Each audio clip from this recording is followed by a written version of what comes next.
கோடி வார்த்தைகள் நான் கேட்ட போதும் இயேசுவே நீர் பேசும் ஒரு வார்த்தை போதும்.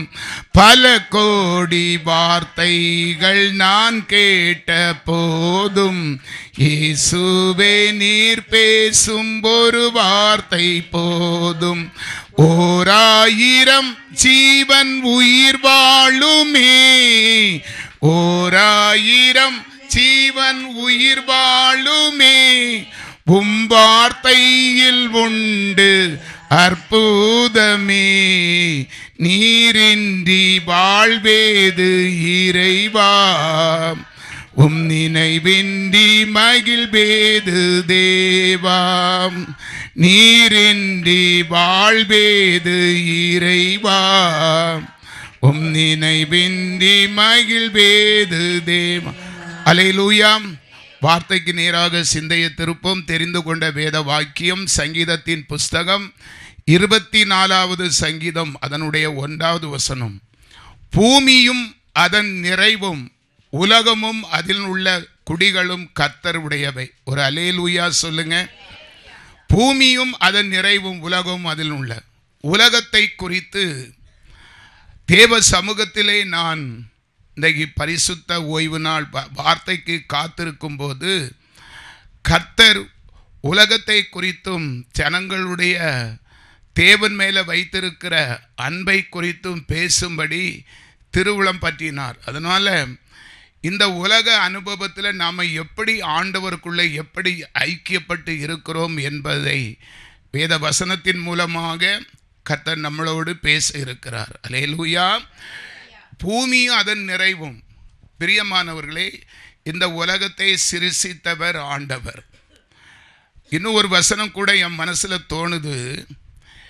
எபேசியர் 1வது அதிகாரம் 4வது வசனம். தமக்கு முன்பாக நாம் அன்பில் பரிசுத்தம் உள்ளவர்களும் குற்றம் இல்லாதவர்களுமாய் இருப்பதற்கு அவர் உலக தோற்றத்துக்கு முன்னே கிறிஸ்துவுக்குள் நம்மை தெரிந்து கொண்டார் என்று வைத்துக்கொள்ளும். அன்பானவர்களே, இந்த உலகத்தை கர்த்தர் சிருஷ்டிப்பதற்கு காரணமே அவருடைய சாயலாக உயிர்ப்பிக்கப்பட்டு தெரிந்து கொள்ளப்பட்ட ஜனங்களுக்காகவே கர்த்தர் இந்த உலகத்தை ஸ்தாபித்தார். ஆனால் வேதம் சொல்லுகிறது, நாம குற்றமில்லாதவர்களுமாய் இருப்பதற்கு, பரிசுத்தம் உள்ளவர்களும் குற்றமில்லாதவர்களுமாய் இருப்பதற்கு உலக தோற்றத்துக்கு முன்னே கிறிஸ்துவுக்குள் நம்மை தெரிந்து கொண்டார். ஒரு விசை கூட சொல்றேன், இந்த ஆதாம் ஏவாளை படைப்பதற்கு முன்பே கிறிஸ்துவுக்குள் உலக தோற்றத்துக்கு முன்னே நாம் ஆண்டவரை அறிந்திருக்கிறோம். அப்படி என்றால் பிதா, குமாரன், பரிசுத்த ஆவி அவருடைய பிள்ளை நாம் எல்லாரும் ஒன்றாகவே இருந்திருக்கிறோம். நாம் விசேஷித்தவர்கள். பிரியமானவர்களே, தயவு செய்து சொல்கிறேன், ஒருவேளை இந்த உலகத்திலே நம்மை சாட்சியாய் வாழும்படி தான் கர்த்தர் நம்மை உருவாக்கி செயல்படுத்தினார். நாம் எதற்காக ஜெனிப்பிக்கப்பட்டோம், எதற்காக கிறிஸ்துவின் பிள்ளைகளாய் அவருடைய நாமம் தரிக்கப்பட்டோம், எதற்காக கர்த்தர் நம்மை அழைத்திருக்கிறார் என்பதில் தெளிவாக நம்ம இருக்க கடவும். நாம் எல்லாருமே விசேஷித்தவர்கள். பிதா, குமாரன், பரிசுத்த ஆவிக்குள் நாமும் ஒன்றாய் இருக்கிறோம் உலக தோற்றத்துக்கு முன்னால். சரியா? பாருங்க, ஆதியாகமம் புஸ்தகம் 1வது அதிகாரம் அதனுடைய 1, 2. ஆதியிலே தேவன் வானத்தையும் பூமியும் சிருஷ்டித்தார். பூமியானது ஒழுங்கின்மையும் வெறுமையுமாய் இருந்தது. ஆழத்தின் மேல் இருள் இருந்தது. தேவ ஆவியானவர் ஜலத்தின் மேல் அசைவாடி கொண்டிருந்தார். இந்த உலகத்தை, கோணலும் மாணலுமான இருந்த உலகத்தை அவர் ஒழுங்காக படைத்தார். கரையை பூமியாக மாற்றினார், தண்ணீரை கடலாக சமுத்திரமாக மாற்றி விருட்சங்கள் எல்லாத்தையும் சிருஷ்டித்தார். 6வது நாள் அவருடைய சாயலாக ஆணையும் பெண்ணையும் உருவாக்கினார். உருவாக்கி வாழ்ந்து பெருக செய்தார். ஆனால் அதற்கு முன்பேகவே நீங்கள் நினைக்கலாம், சந்தேகப்பட்டு ஒன்று யோசிக்காண்டாம், இது என்ன டிஃப்ரெண்ட்டாக இருக்கிறது, ஆதாம் தானே நம்ம பிறந்தோம். அப்படி இல்லை. அந்த வசனம் கிறிஸ்து பிதாவுக்குள் எப்படி இருந்தாரோ அப்படியே நாம் உருவாக்கப்பட்டு இருக்கிறோம். அதை மட்டும் நினைவு வைத்து கொள்ளுவோம்.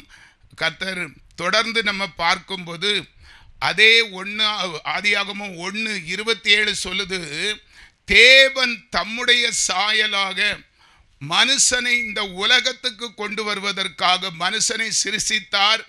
அவனை தேவ சாயலாகவே சிருஷ்டித்தார், ஆணும் பெண்ணுமாக அவர்களை சிருஷ்டித்தார்.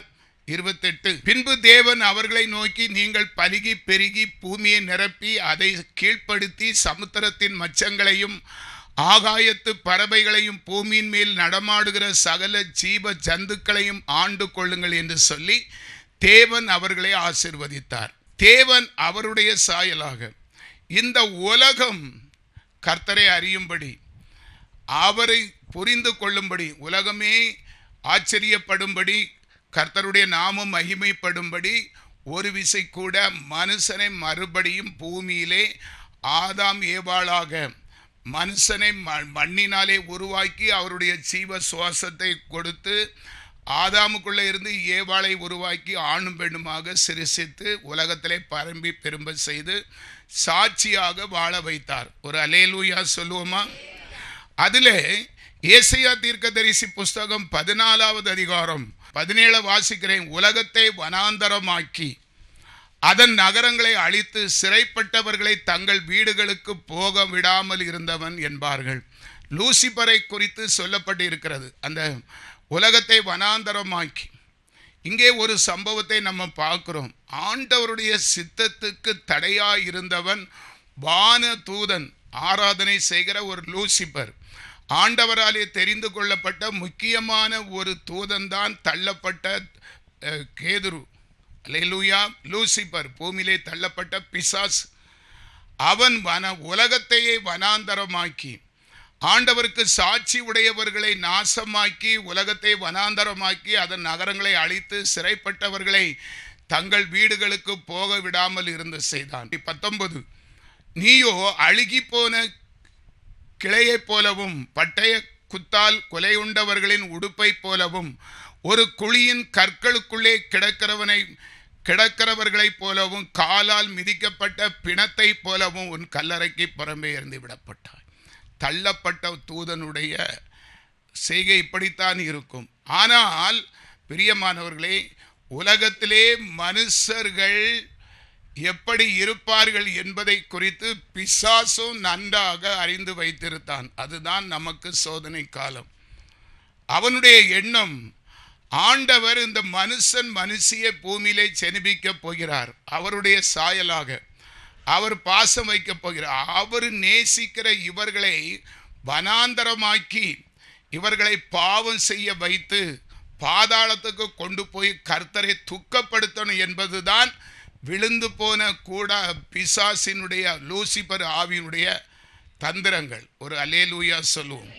இப்போ நமக்கு புரியும் நினைக்கிறோம். கர்த்தர் நம்ம பூமியிலே ஜெனிப்பித்து ஆசீர்வதித்து அவருடைய நாமத்தை மகிமைப்படுத்த நினைத்தால் நம்மை வஞ்சித்து ஏமாற்றி பாவம் செய்ய தூண்ட செய்து பாதாளத்துக்கு கொண்டு போகிற ஆண்டவருக்கும் லூசிபருக்கும் இந்த பிரச்சனையில் நம்ம அதை இடைப்பட்டு இருக்கிறோம். அல்லேலூயா சொல்லுங்க. எப்படி பாவம் வந்தது? ஆதியாகமம் புஸ்தகம் 3வது அதிகாரம் 3வது வசனம். ஆனாலும் தோட்டத்தின் நடுவில் இருக்கிற விருட்சத்தின் கனியை குறித்து தேவன் நீங்கள் சாகாதபடிக்கு அதை புசிக்கவும் அதை தொடவும் வேண்டாம் என்று சொன்னார் என்றார். பிசாசு தந்திரமாய் ஏவாள் கிட்ட வரான். இதெல்லாம் நம்ம பார்க்குறோம், நிறைய தியானிச்சது தான். ஒரு வார்த்தைக்கு சொல்கிறேன், அவனுடைய செயல். ஆண்கள்கிட்ட அவன் போகல, ஆதாம்கிட்ட போகல, ஏவாள்கிட்ட போகிறான். ஏவாள் சில பெண்கள் புகழ்ச்சிக்கு மயங்குகிறது போல அவனுடைய தந்திரமான வார்த்தைகளை கேட்டு அவன் சொல்கிறான். அந்த 4வது வசனம் தொடர்ந்து 7 வரப்படுமா? அப்பொழுது சர்ப்பம் ஸ்திரீயை நோக்கி, நீங்கள் சாகவே சாவதில்லை. அவள் சொன்னாள், ஆண்டவர் எங்களிடத்தில் இப்படி சொல்லியிருக்கிறார், அந்த ஜீவ விருட்சத்தின் கனியை மட்டும் புசிக்காதீர்கள், புசித்தால் நீங்கள் சாகவே சாவீர்கள் என்று. பிசாசு சொல்றான் 4. அப்பொழுது சர்ப்பம் ஸ்திரீயை நோக்கி, நீங்கள் சாகவே சாவதில்லை. 5வது வசனம், நீங்கள் இதை புசிக்கும் நாளிலே உங்கள் கண்கள் திறக்கப்படும் என்றும் நீங்கள் நன்மை தீமை அறிந்து தேவர்களைப் போல் இருப்பீர்கள் என்றும் தேவன் அறிவார். அது உண்மையை சொல்லுகிறது போலத்தான் இருந்தது. அது உண்மையும் கூட. அவன் சொன்னதில் ஒரு தப்பு இல்லை. தொடர்ந்து அதை வாசிக்கும் போது புரியும். 6வது வசனம், அப்பொழுது ஸ்திரீயானவள் அந்த விருட்சம் புசிப்புக்கு நல்லதும் பார்வைக்கு இன்பமும் புத்தியை தெளிவிக்கிறதற்கு இச்சிக்கப்படத்தக்க விருட்சமாய் இருக்கிறது என்று கண்டு அதன் கனியை பறித்து புசித்து தன் புருஷனுக்கும் கொடுத்தாள். அவனும் புசித்தான். அந்த ஸ்திரீயானவள், அவள் இந்த பிசாசு தந்திரமாய் அவளை வசப்படுத்தி பேசுகிறதுனால அந்த ஸ்திரீயுடைய பார்வைக்கு அது புசிப்புக்கு நல்லதும் பார்வைக்கு இன்பம் புத்தியை தெளிவிக்கிறதுமாய் இருந்து, பெண்கள் புத்தி பெண் புத்தி பின் புத்தி என்று சொல்வார்கள். அந்த ஸ்திரீயும் அந்த பாவத்துக்கு அடிமையாகி விட்டாள். அதே போல சம்பவம் நடந்தது. 7வது வசனத்தில் அது தெளிவாக இருக்கிறது. அப்பொழுது அவர்கள் இருவருடைய கண்கள் திறக்கப்பட்டது. அவர்கள் தாங்கள் நிர்வாணிகள் என்று அறிந்து அத்திலைகளை தைத்து தங்களுக்கு அரைக்கச்சைகளை உண்டு பண்ணினார். பிசாசு சொன்னது போல அந்த விருட்சத்தின் கனியை நீங்கள் சாப்பிடும்போது சாகவே சாக மாட்டீர்கள், உங்கள் கண்கள் திறக்கப்படும் என்பதை கர்த்தர் அறிவார். பிசாசு சொன்ன வார்த்தை அப்படியே நடந்தது.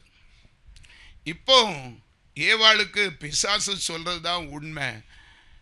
நிறைய பேர் இன்னைக்கு அப்படித்தான். தன்னுடைய சுய புத்தி, வாலிபர பிள்ளைகளாக இருந்தாலும் சரி, மூப்பராக இருந்தாலும் சரி, இந்த உலகத்தின் தேவனுடைய கட்டளைக்கு ஆதி தகப்பன் தாயே கீழ்ப்படியலை பாருங்க.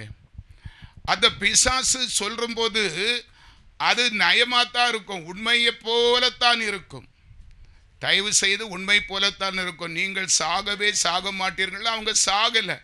உங்கள் கண்கள் திறக்கப்படும். அதுபோல அவங்க நிர்வாணியாய் இருக்கிறதை பார்த்து அத்திலையை தைத்து ஞானம் அடைந்தார்கள் என்று சொல்லப்பட்டு இருக்கிறது. அழிவுக்கு எதுவான ஞானம்.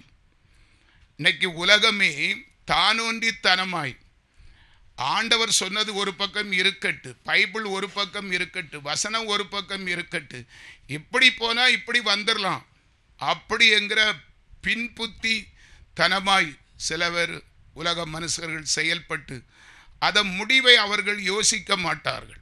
வரப்போகிற தீமைகளை ஜனங்கள் அறிய மாட்டார்கள். ஏவாளும் அப்படி அறியாமையினால் பாவம் செய்து தன்னுடைய மனு குலத்துக்கே ஒரு பெரிய துக்கத்தை ஏற்படுத்தி விட்டாள். ஒரு அல்லேலூயா சொல்லுங்க. 1 யோவான் 4வது அதிகாரம் 8வது வசனம். 1 யோவான் 4வது அதிகாரம் அதனுடைய அன்பில்லாதவன் தேவனை அறியான், தேவன் அன்பாகவே இருக்கிறார். 9வது வசனம், தம்முடைய ஒரே பேரான குமாரனாலே நாம் பிழைக்கும்படிக்கு தேவன் அவரை இவ்வுலகத்திலே அனுப்பினதினால் தேவன் நம்மில் வைத்த அன்பு வெளிப்பட்டது. ஆண்டவருடைய இரக்கத்தை பார்த்தீங்களா? ஏவாள் மேல ஆண்டவர் கேட்டார், ஏவாளே நான் புசிக்க கூடாதுன்னு சொன்ன கனியை நீ புசித்தாயோ? ஏவாள்கிட்ட கேட்கல, ஆதாம்கிட்ட கேட்டார். ஆண்டவர் சடனாக கோபப்பட மாட்டார். பேதுரு ஆண்டவரை மறுதலித்த பிறகும் பேதுருவே நீ என்ன மறுதலிச்சாயா நீ கேட்கல பாருங்க. அதான் அவருடைய அன்பு. தயவு செய்து தேவ பிள்ளைகள், அதனால தான் நிறைய பேருக்கு குளிர் விட்டு போச்சு. பின்னாலே அந்த செய்தி வரும். நான் உலகத்தை நியாயம் தீர்க்க வரவில்லை. நிறைய பேருக்கு ஸ்பாட்டில் கர்த்தர் நியாயம் செய்தால் உணர்வாங்க. நியாய தீர்ப்பு உடனே வராது. ஆதாம் ஏவாள் பாவம் செய்தால் நியாய தீர்ப்பு பிறகுதான் வந்து அவர் யோசித்து சொல்லி ஒரு சின்ன சாபத்தை கொடுத்து வெளியே சொன்னார். அது பின்னால தான் தலைமுறைக்கு வந்தது.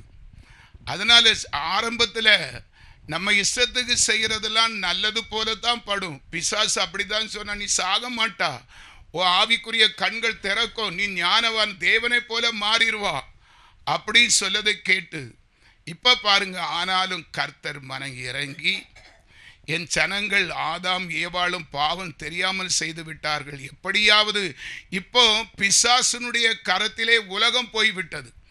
அழகாக படைச்ச உலகத்தை பிசாசு வஞ்சகத்தனமாய் ஆதாம் ஏவாள் மூலமாக திருடி தன் வசப்படுத்தி கொண்டான். இனி அந்த பிசாசிட்ட இருந்து உலக மக்களை காப்பதற்காக தன்னுடைய ஒரே பேரான இயேசுவை அவர் இந்த உலகத்திலே ஜீவ பலியாக கொடுத்தார். நம்ம செய்த ஒரு தப்புதல், தயவு செய்து ஏவாள் பாவம் செய்தாளுங்க, அதே பாவத்தை நம்ம செய்யலாமா? நம்ம எவ்வளவு தெளிவு பெற்றவர்கள்!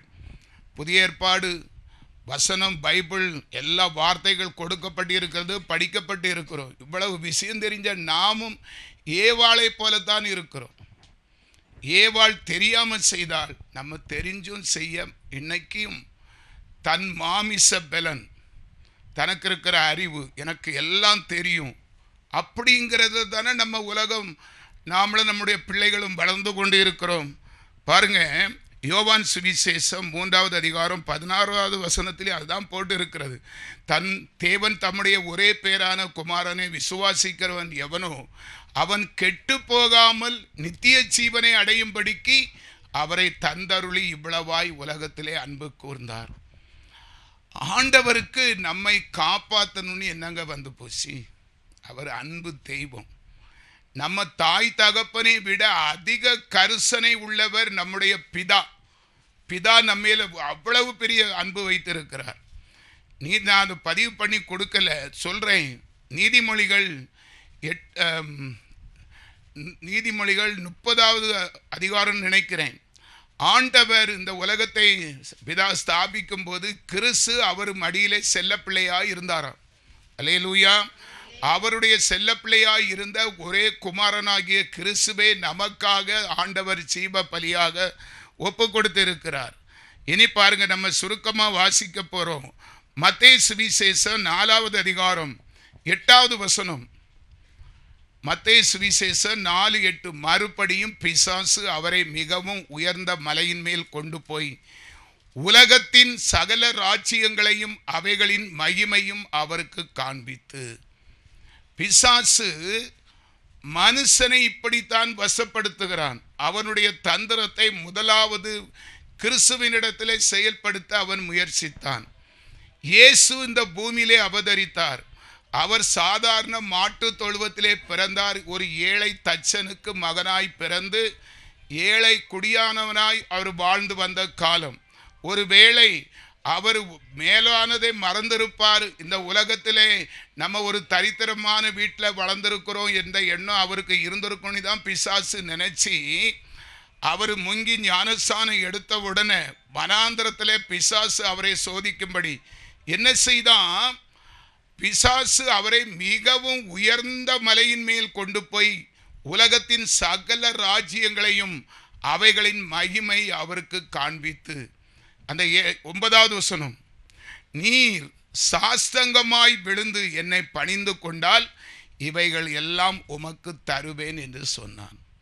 இன்னைக்கு மனுக்குலமாய் இருக்கிற நமக்கு யாராவது இப்படி நீ செய்தால் உனக்கு இத்தனை வருமானம் வரும்னு லேசாக சொன்னால் கிறிஸ்தவெல்லாம் தூக்கி நிசாரமாக இறைஞ்சிரும். இறையிறோங்க. நீங்கள் உள்ளதை ஒத்துக்கிடுங்க. நம்ம எல்லாரும் என்னையும் சேர்த்து தான் சொல்கிறேன். யோசனை பண்ணி பாருங்க. அதே இடத்துல பிசாசு இயேசுவை கொண்டு போய் நிறுத்தி இந்த உலகத்தையெல்லாம் காண்பித்து மகிமை எல்லாம் விடாமல் சொல்லி இவ்வளவு மகத்துவமானதெல்லாம் நான் உனக்கு தரப்போகிறேன். நீ செய்ய வேண்டியது ஒன்றே ஒன்று தான். என் காலில் விழுந்து என்னை வணங்கு. ஒன்றே ஒன்று, என்ன வேணாலும் செய்கிறையா, எனக்கு ₹1,00,000 கொடுத்தா போதும் அப்படின்னு சொல்லுகிற உலகம் ஆயிற்று. இப்படித்தானே நமக்கு உலகத்துக்கொத்த வேஷம் தரித்து நம்மளை படைச்ச ஆண்டவரே மறந்து விடுகிறோம். ஆனால் இயேசு என்ன செய்தார்? 10வது வசனம், மத்தேயு 4:10. அப்பொழுது இயேசு, அப்பாலே போ சாத்தானே, உன் தேவனாகிய கர்த்தரை பணிந்து கொண்டு அவர் ஒருவருக்கே ஆராதனை செய்வார் என்று எழுதியிருக்கிறது. இதை ஏவாள் சொல்லலை. அல்லேலூயா.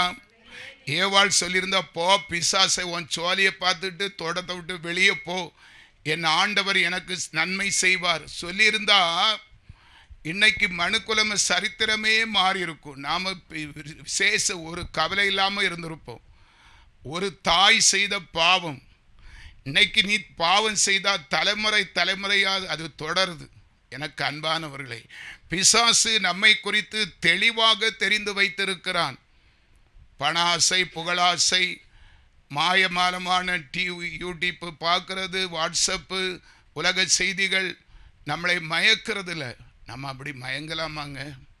நம்ம எவ்வளவு ஞானவான்கள்! நம்ம என்ன கன்றுக்குட்டியா, ஒன்றும் தெரியாதவர்களா? என்னங்க நம்ம சொல்ல போகிறோம்? இயேசு அப்படி அறியாமல் இருந்தப்புறம் தச்சம் வீட்டில் வளர்ந்த போதும் அதே எனக்கு போதும், நீ போய் பிசாசு, நீ அப்பால போ, நீ பிசாசு, சாத்தான், என் தகப்பனுக்கு எதிராய் நீ பேசுகிறது பிசாசு அப்படிங்கிற உணர்வு நமக்கு இருக்குதா? நம்மெல்லாம் இயேசுவின் பிள்ளைகள்.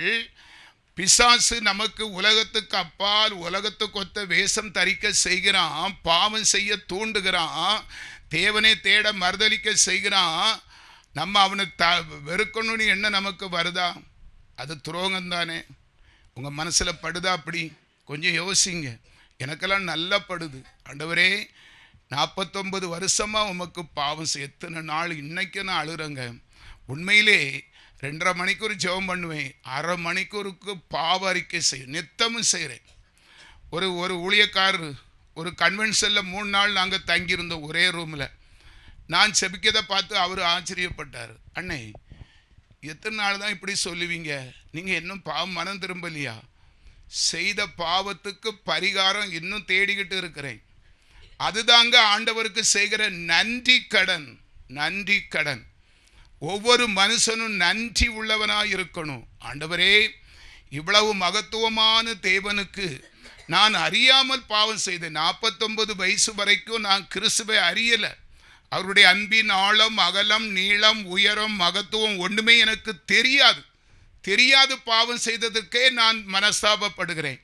அது ஒரு நாள் சொல்லிட்டு விடுகிறேன்னா, தினமும் 25-30 நிமிஷம் என் பாவத்தை எல்லாம் அறிக்கை செய்கிட்டு தான் அதுக்கு பிறகு அவரை துதித்து என் விண்ணப்பத்தை கடைசி சொல்லுவேன். அதுதாங்க ஆண்டவருக்கு செய்கிற நன்றி கடன். எனக்கு அன்பானவர்களை கவனிங்க. மத்தேயு சுவிசேஷம் 13வது அதிகாரம் அதனுடைய 4வது வசனம். அவன் விதை விதைக்கையில் சில விதை வழியருகே விழுந்தது, பறவைகள் வந்து அதை பட்சித்து போட்டது. ஓமைகளாக சில வார்த்தைகளை ஆண்டவர் கற்றுக் கொடுத்ததை நான் உங்களுக்கு விளம்புகிறேன். பாருங்க, விதைக்கிறவர் ஆண்டவர், விதை மனுஷர், நிலம் பூமி, உலகம், நிலம் உலகம். இந்த உலகத்தை குறித்து ஆண்டவர் பேசுகிறார். உலகமாகிய பூமியிலே விதையாகிய மனுஷரை ஆண்டவர் விதைக்கிறார். அந்த உண்மையை நம்ம பார்க்கிறோம். அவன் விதைக்கையில், ஆண்டவர் விதைக்கையில் சில விதை வழியருகே விழுந்தது, பறவைகள் வந்து அதை பட்சித்து போட்டது. 5வது வசனம். சில விதை அதிக மண்ணில்லாத கற்பாறை இடங்களில் விழுந்தது, மண் ஆழமாய் இராததினாலே அது சீக்கிரமாய் முளைத்து. 6வது வசனம். முளைத்தது, வெயில் ஏறின போதோ தீய்ந்து போய் வேறு இல்லாமல் உலர்ந்து போயிட்டு. இன்னைக்கு கிறிஸ்தவர்கள் நம்ம பலதரத்து மக்கள் இருக்கும். ஆரம்பத்தில் ஆச்சா பூச்சா பாடல் தான், துதி தான், ஆராதனை தான், செபந்தான். ஓஹோ, ஆலயத்தை விட்டு வரகே மனசு இருக்காது. ஆமாம், இன்னும் அங்கே பாடணும், துதிக்கணும், பேர் வாங்கணும், பரிசு வாங்கணும், போட்டியில் ஃபஸ்ட்டு வரணும், சண்டே கிளாஸில் கிளாஸ் எடுக்கணும், இன்னும் எத்தனையோ. அவையெல்லாம் அந்த வழியருகே விதைக்கப்பட்ட விதைகளாய் பறவைகளை வந்து கொத்தி கொண்டு போனது போல. இனி சில விதைகள் சரியான மண்ணில் நிலத்தில் விழாதபடி கரையோரமாக விழுந்து சொற்ப மண்ணில் வேலு ஏறி காஞ்ச போது தீய்ந்து போய் வேறு இல்லாமல் உலர்ந்து போயிட்டது போல. சொற்ப காலம்தான். ஆரம்பத்தில் ஆண்டவருக்காக பாடி கீர்த்தனம் பண்ணி துதிச்சு கனப்படுத்தி பிரேசு வாங்கி சாட்சியாய் வாழ்ந்த வாழ்க்கையெல்லாம் இப்போ எப்படி போயிட்டு தீய்ந்து போன, வேறில்லாமல் தோய்ந்து போய்விட்டது. 7வது வசனம். 7. சில விதை முள்ளுள்ள இடங்களில் விழுந்தது, முள் வளர்ந்து அதை நெருக்கி போட்டது. பிரச்சனைகள், போராட்டங்கள், பாடுகள் இல்லாமல் பரலோகத்தை போக முடியாது. இடுக்கமான வாசல் தான். நமக்கு நெருக்கம் உண்டு. பொன்னையும் வெள்ளியும் பிடமிடுகிறது போல கர்த்தர் சுத்த பொன்னாக நம்மை பிடமிட்டு தான் பரலோக ராஜ்யத்திலே பில்டர் பண்ணி நம்மை தேர்ந்தெடுப்பார். சில விதை முள்ளுள்ள இடங்களில் வாழ்க்கையிலே பிரச்சனைகள், சோதனைகள் வரும்போது நிறைய பேர் இடறி போயிருக்காங்க. என்னோட ஊழியம் செய்த நிறைய பேர் என்னால் சொல்ல முடியும் சாட்சியாக. உலகத்துக்கு ஒத்த வேஷம் தரித்தவர்கள். அல்லேலூயா. உலக நன்மைக்காக ஊழியம் செய்கிறவர்கள் ஒரு பக்கம் நிறைய இருக்கத்தான் செய்கிறார்கள். அல்லேலூயா. ஆமாம், 8வது வசனமா, சில விதையோ நல்ல நிலத்தில் விழுந்து சில 100ஆகவும் சிலது 60ஆகவும் சிலது 30ஆகவும் பலன் தந்தது. பிரியமானவர்களே, ஒருவேளை நாங்கள் சாட்சி சொல்லுகிறோம் இல்லையா, கொஞ்சம் நினச்சி பாருங்கள். நாங்கள் ஒரு வார்த்தை சொல்கிறோம், நீங்கள் எங்களை குறித்து பெருமைக்காரன், எல்லா செய்திலையும் அவனை குறித்து அவன் மனைவியை குறித்து ஒரு வார்த்தை சொல்லாமல் இருக்க மாட்டான்னு நினைச்சாலும் பரவாயில்ல, சொல்கிறேன். உலகத்து மனுஷரை போல எண்ணம் உடையவர்களாய் நாங்கள் இருந்திருந்தால் பையனே மரித்து போனான், இனி இயேசு எதுக்கு, அப்படித்தான் தோணும். இந்த உலக கவலை எங்களை என்ன செய்யணும், சில விதை அந்த முள்செடியில் விழுந்தது போல உலக கவலை நெருக்கி நாங்கள் கிறிஸ்துவின் சேர மாட்டோம், உலகத்திலையும் சேர மாட்டோம், செத்தை வேறு இல்லாமல் ஒரு காஞ்சி போயிருப்போம். அப்படி தானே தேற்றப்பட்டு இருக்குங்க. நான் ஒரு பேச்சுக்கு சொல்லுகிறேன். தயவு செய்து நாங்கள் ஒரு பெரிய எல்லாம் தெரிஞ்சவங்களாக்கும், நாங்கள் பெரிய பரிசுத்தவான்களும் அப்படியெல்லாம் பேசலைங்க. தயவு செய்து சில விதையோ எங்களையும் ஆண்டவர் விதைச்சார். இந்த உலகம் என்கிற நிலத்தில் தேவன் எங்களையும் விதைச்சார். நாங்கள் நல்ல நிலமாகிய கிறிஸ்து என்கிற நிலத்திலே அவருக்குள் நாங்கள் வேறு பற்றி இன்னைக்கு 60-30 பலன் கொடுக்கிறோமா இல்லையா? ஏன் அதை எல்லாரும் செய்யக்கூடாது? என்னுடைய கேள்வி அதுதான். அப்போ நம்ம என்னதான் செய்கிறோம்? உலகத்துக்கு பிரகாரமான எப்பவும் நம்ம நல்லா இருக்கணும், லக்ஸரியாக இருக்கணும், இஷ்டப்பட்டதை அனுபவிக்கணும், கண்டதே காட்சி கொண்டதே கோலம், உலக மனுஷர்களைப் போல ஆடல் பாடல் கொண்டாட்டம் ஜாலி என்ஜாய் இப்படியே இருக்க நினைச்சா அது பலன் கொடுக்க முடியாது. அதைத்தான் ஆண்டவர் சொல்லுகிறார், என் ஜனங்கள் என்னை தேடாதபடி. அல்லேலூயா. மத்தேயு 13:37 அவர் பிரதியுத்தரமாக, நல்ல விதையை விதைக்கிறவன் மனுஷகுமாரன். 38வது வசனம், நிலம் உலகம், நல்ல விதை ராஜ்யத்தின் புத்திரர். நல்ல விதை தாங்க ஆண்டவருடைய பிள்ளைகள் என்று எழுதப்பட்டிருக்கிறது. நல்ல விதைகள் நல்ல நிலத்தை கிறிஸ்து என்கிற நிலத்திலே விழுந்து பலன் கொடுக்கிற ராஜபுத்திரர்கள். பொல்லாங்கன் களைகள் வந்து இடையில என்ன முளைக்கும், களைகள் முளைச்சி களைகள் நெருக்கி. இப்போ பாருங்க, சில வயல்கள்லாம் பார்த்தீங்கன்னு சொன்னால் பயிரை காட்டிலும் களை வசதியாக இருக்கும். பார்த்துருக்கீங்களா? வயலில் களை தலை நிமிர்ந்து நிற்கும், பச்சை பசேன்னு செழிப்பாக இருக்கும். பார்ப்பதற்கு பயிரை விட அதுதான் உயரமாக இருக்கும். அந்த களையை விதைக்கிறவன் பொல்லாங்கனுடைய புத்திரர். அல்லேலூயா சொல்லுங்க. அப்போ அந்த களையானது நம்மளை சாப்பிட்டு விட்டுரு. நாம் அந்த களையை பட்சித்து மேலே வருவதற்கு நமக்கு திராணி இல்லாதபடி நம்ம என்ன செய்கிறோம், சோர்ந்து போகிறோம். அதை எதிர்த்து நிற்கிற திராணி. ஜெபம் குறைஞ்சாலே, ஐக்கியம் குறைஞ்சாலே, தேவன் மேலே வச்சிருக்கிற நன்றி உணர்வு, அன்பு, நன்றி உணர்வு இருந்தால் தான் அன்பு வரும்.